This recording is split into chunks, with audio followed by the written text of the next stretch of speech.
Saudações, pessoal! Hoje a gente vai falar um pouquinho sobre os assuntos que a gente viu na apostila anterior, né? Como revisão para o simulado que vocês receberam.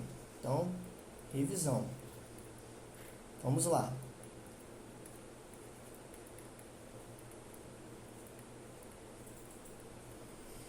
Na apostila que vocês receberam anteriormente, nós vimos um pouquinho sobre as coordenadas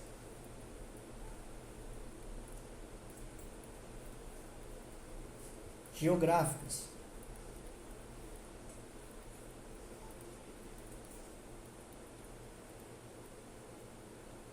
Tá? Vou chamar a atenção para esse assunto aqui, que é um assunto em comum com geografia, né? Mas que é de extrema importância porque quando a gente vai estudar astronomia, né, que a gente viu ali a evolução da astronomia, os planetas, né, qualquer astro, ele pode ser mapeado, e as coordenadas geográficas, elas são muito úteis nesse sentido, porque o que são essas coordenadas geográficas? É você pegar um astro com um formato geóide, com uma terra, né, praticamente esférico, parecido com uma esfera, e separar e fragmentar, né, essa esfera em linhas, tá? Essas linhas que nós temos aqui na horizontal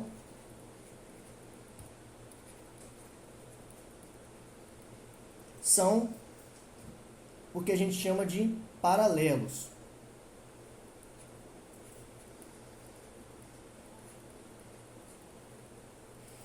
E essas linhas que a gente encontra aqui na vertical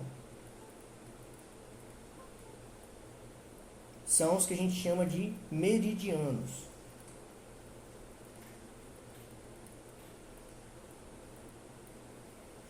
Tá?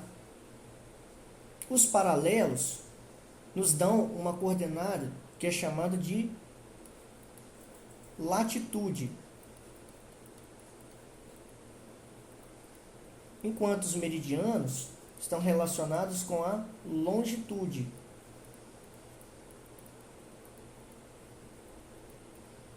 E quando a gente tem a latitude e a longitude de um determinado ponto, aqui nessa esfera, né, a gente tem a coordenada geográfica desse ponto. E aí fica fácil a gente encontrá-lo neste planeta, nesse astro. Então, as coordenadas geográficas, né, junto com o sistema de satélites, são muito utilizadas aí nos aparelhos aí de GPS que a gente utiliza no nosso dia a dia, que dá a posição nossa posição, né, a posição do nosso celular, a posição de um carro, e nos ajuda a nos orientar em um determinado corpo. Isso pode ser utilizado aqui no nosso planeta Terra, mas também pode ser aplicado em outros, tá? Em outros planetas.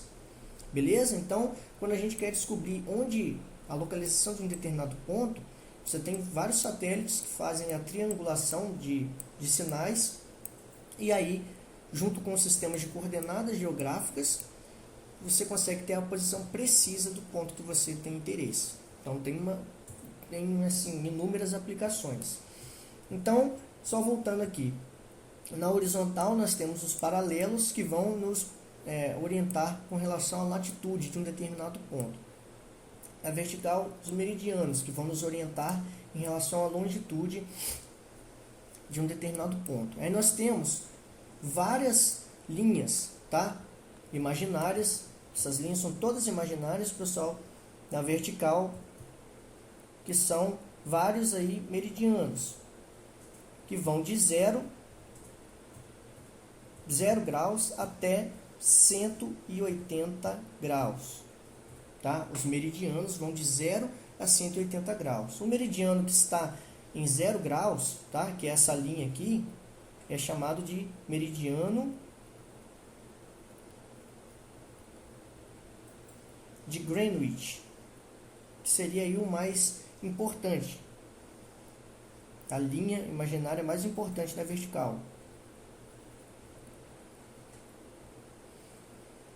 E os paralelos, nós também temos várias linhas aqui na horizontal, tá? que vão de 0 até 90 graus. Os paralelos.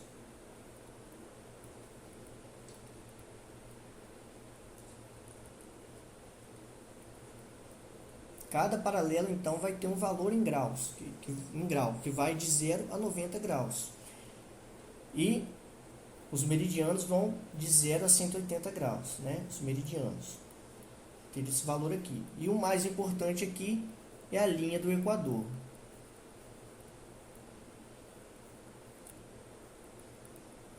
Paralelo mais importante. Beleza, pessoal?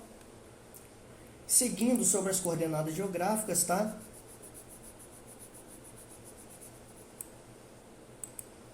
Com relação à linha do Equador,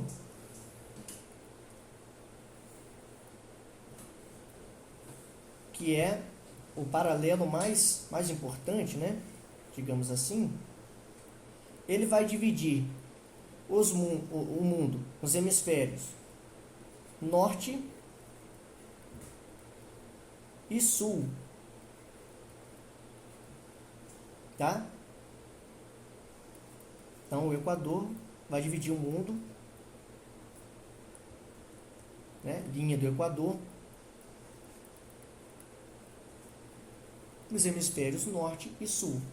Enquanto o meridiano de Greenwich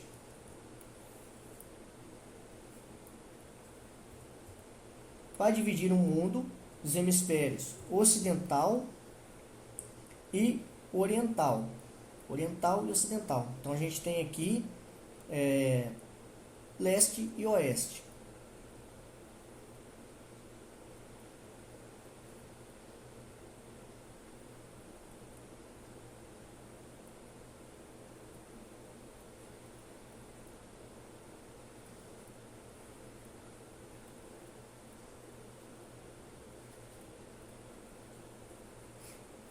Beleza, pessoal? Tranquilão, né? Vamos seguir aqui agora. Então, a gente já terminou essa parte de coordenadas geográficas. Vamos seguir para os movimentos da Terra, que vocês já tiveram até a oportunidade de estudar.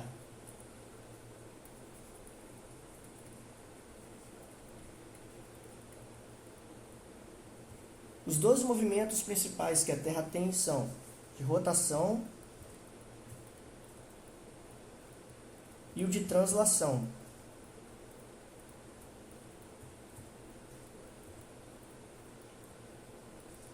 O de rotação é aquele que ela faz em torno do seu próprio eixo. Então, você tem a Terra aqui, ela vai girar em torno de si própria, né? De si mesmo, né? Então, em torno do seu próprio eixo.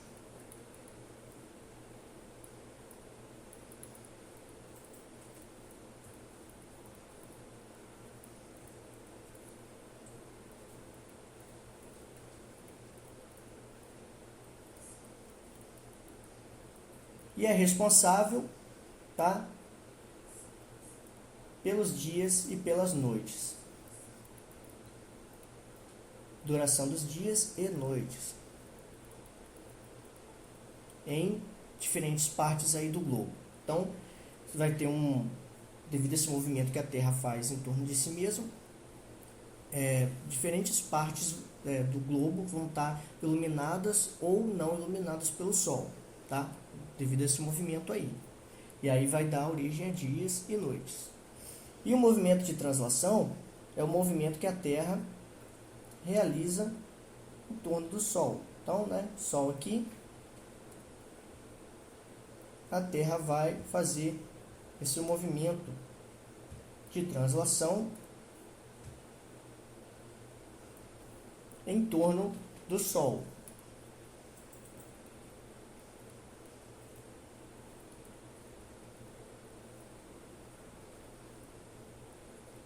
E esse movimento, juntamente com a inclinação que a Terra tem, tá, é responsável pelas estações do ano. Diferentes estações do ano.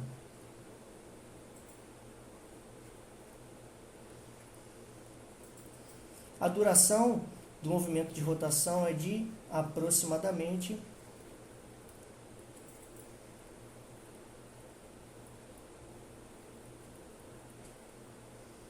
24 horas. E o de translação é de aproximadamente 365 dias. Tá? Um ano. E aqui, um dia. 24 horas, um dia. 365 dias, um ano. Né? Aproximadamente. Então, aqui a gente fez a nossa revisão sobre os movimentos do planeta Terra, né? Principais movimentos que outros astros também têm.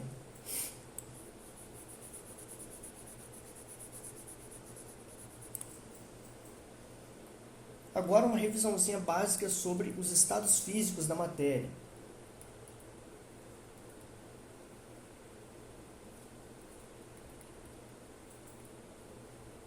Quais são eles que a gente consegue encontrar aí no ambiente, na natureza? Nós temos o estado sólido,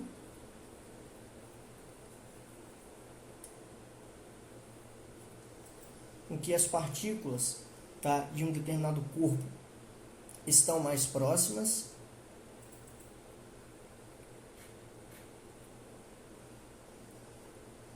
Com menor liberdade de movimento e de vibração em relação aos outros estados. Tá? Geralmente, os corpos se encontram com as partículas, né, com seus átomos e moléculas mais próximos. Aí você vai ter o quê? Menor vibração,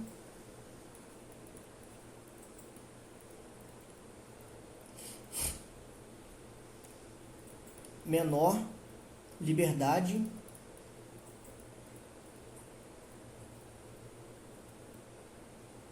de movimentação.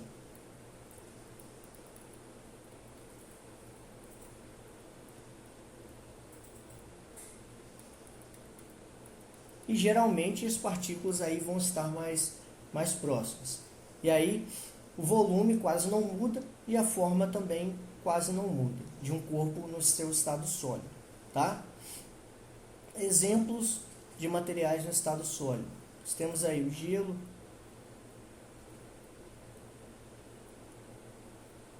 granizo,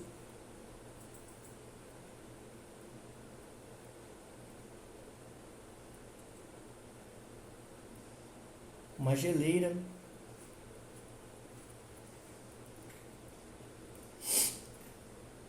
e no estado líquido, o que acontece com os materiais? As partículas já vão estar mais distantes. Com isso, elas vão ter mais movimentação e mais capacidade de vibração. Então, movimentação e vibração. E aí, o que vai acontecer? A forma desse líquido vai variar, vai poder variar de acordo com o recipiente com que o líquido está. Enquanto o seu volume ele vai permanecer sempre o mesmo, tá? Então o volume é o mesmo, mas a forma pode mudar. Então nós temos aqui como exemplo, né, a água no ambiente,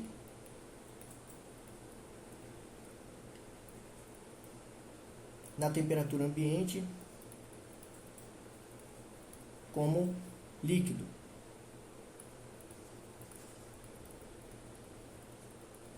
Gasolina também. Tá? São exemplos aí de materiais no estado líquido. E no estado gasoso,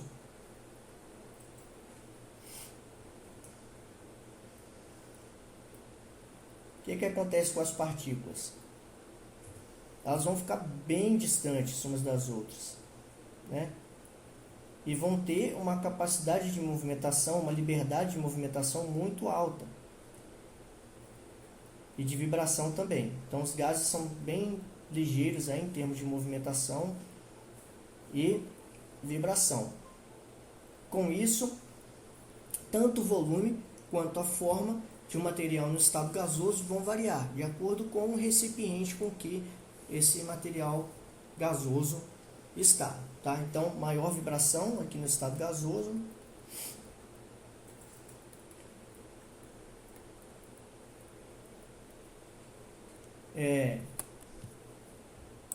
E também movimentação, né?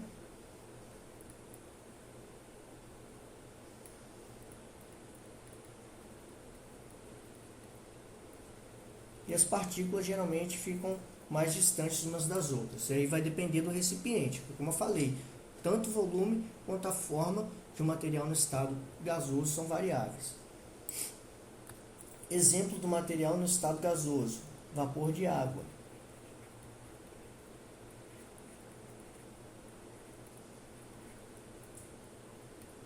Tá? No estado gasoso, não quer dizer que é um gás. O vapor de água está no estado gasoso. A gente viu isso lá no ciclo da água, né? Então, sobre estados físicos, né? Resumão aqui. E agora a gente tem sobre mudanças no estado físico. Nós temos aí as transformações nos estados físicos da matéria.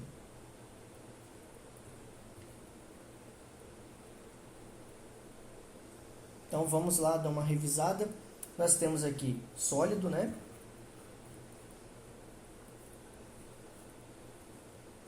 Líquido,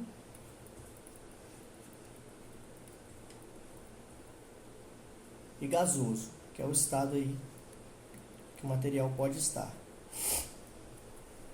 Então o que vai acontecer? Vamos sair aqui do sólido, tá? No estado sólido,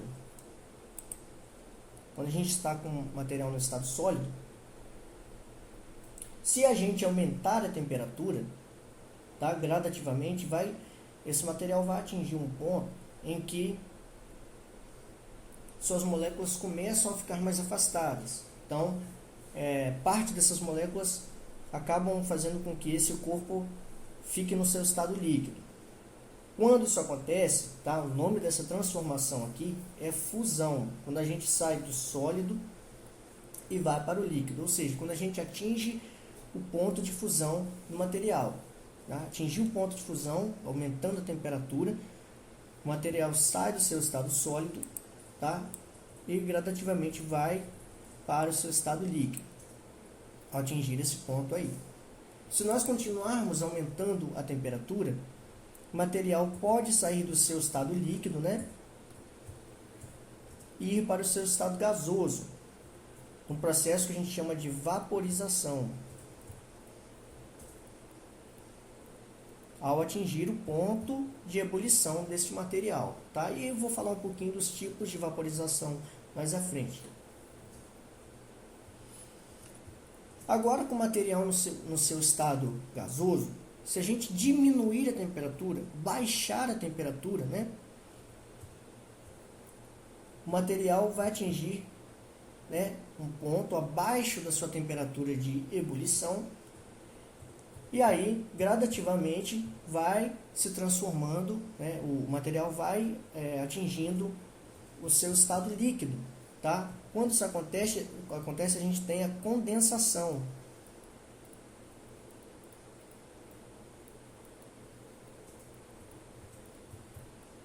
Condensação, que é a mesma coisa que liquefação.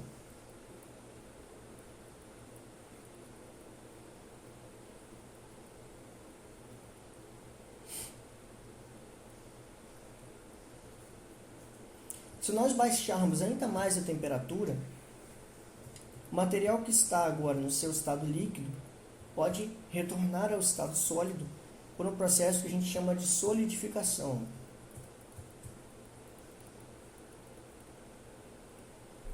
Quando a temperatura fica mais baixa, né, que o ponto de fusão do corpo. Aí atinge o corpo, o material começa a se solidificar. Então, né, solidificação. Existe também uma transformação em que um sólido pode ir direto para o seu estado gasoso, ou quando o estado gasoso o material no estado gasoso pode passar diretamente para o estado sólido. Quando isso acontece, a gente tem aqui a sublimação.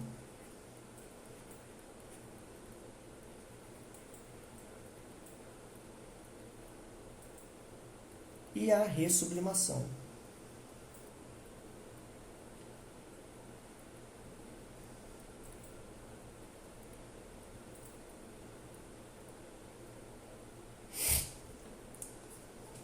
Beleza, pessoal? Agora, como prometido, para a gente finalizar aqui, a gente tem os tipos de vaporização, né? Que é a passagem do estado líquido para o estado gasoso. São 3 tipos, tá? E aí tem que ter atenção, que pode cair no simulado de vocês. Vaporização.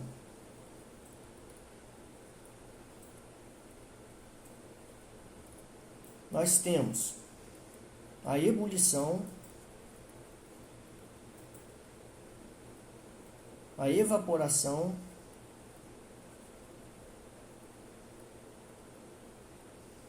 e a calefação.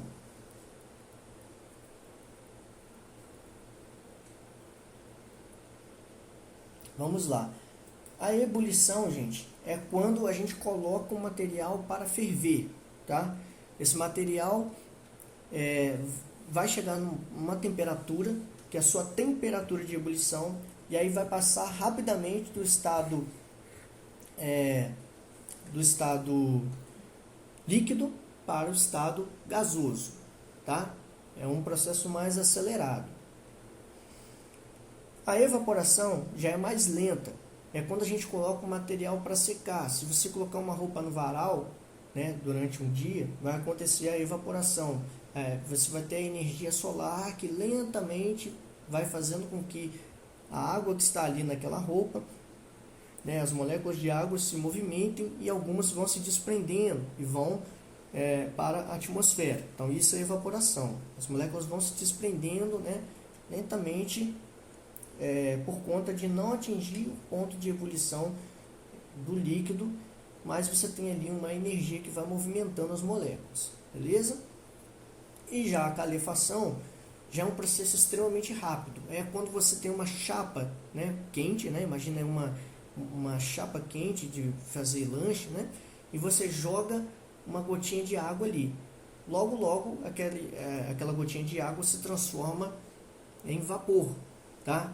Então aquele líquido passa de forma muito rápida para o estado gasoso, porque a temperatura daquela chapa quente, daquela chapa está muito elevada, está além da sua temperatura de ebulição. Então essa transformação ocorre de forma mais rápida, tá? Então calefação extremamente rápida, ebulição é uma transformação do líquido para gasoso bem rápido, que atinge o ponto de ebulição. E a evaporação já é mais lenta, leva bem mais tempo para isso. Então nós temos aí nosso resumo. Aproveitem, estudem bastante, façam com calma o apostila de vocês e bons estudos.